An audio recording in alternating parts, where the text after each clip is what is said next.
Your future soulmate is coming, and God is giving you clear feelings, confirmations, and peace about who the one truly is. This isn't just about butterflies. This isn't just about chemistry. This is about divine alignment. God preparing you for a kingdom covenant. You've waited, you've prayed, you've healed. And now, you're starting to feel it in your spirit, that sense that something holy is near. Let's talk about what those feelings really mean, and how to know it's truly from God. The idea of soulmates might sound romantic, but in the kingdom, it's bigger than romance. It's about assignment, purpose, legacy. Genesis 2:18. It is not good for man to be alone. I will make a helper suitable for him. That wasn't Adam's idea. That was God's design. God doesn't just want you to find someone. He wants you to be joined to someone who honors him, sharpens your calling, prays with power, builds something eternal with you.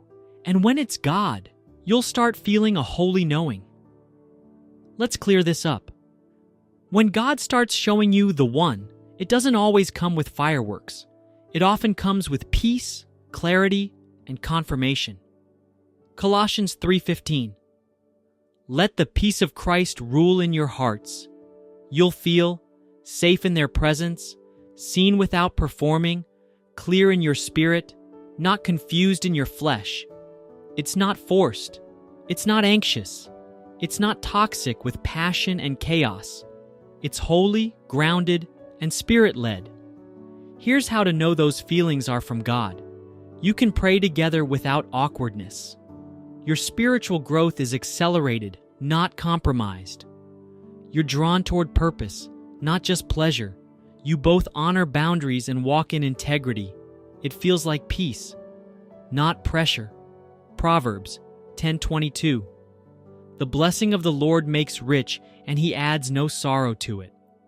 If they came with confusion, manipulation, or distraction, that wasn't your soulmate. That was a test. But when it's God, you'll feel his fingerprints all over it. Don't assume the wait means nothing is happening. God has been working on both of you behind the scenes. Maybe the reason it hasn't happened yet is because they were healing. You were growing. God was preparing you both for something bigger than yourselves. Isaiah 60:22. At the right time, I, the Lord, will make it happen. When it's the right time, it'll move quickly. You won't need to beg. You won't need to overthink. You'll both feel the divine click, because what God ordains, he confirms. Yes, your feelings matter, but even more important is your faithfulness to God's voice. Proverbs 3:5-6. Trust in the Lord with all your heart, and lean not on your own understanding. Because sometimes our emotions scream, "This is it," when God is whispering, "It's close, but it's not me." You'll never go wrong seeking the giver over the gift. Keep your eyes on Jesus, and he will never let you miss what's meant for you. If you're seeing this and you feel the shift in your spirit, then I believe God is saying, "It's close." I'm aligning it. I'm preparing the moment. Stay faithful.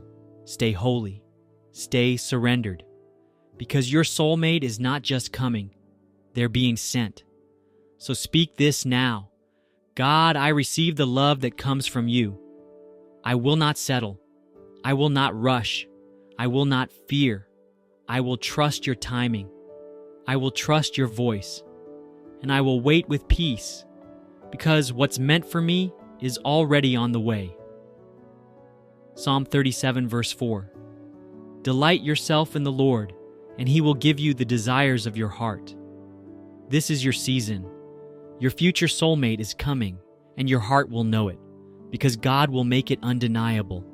God is never early or late. He is always on the right time.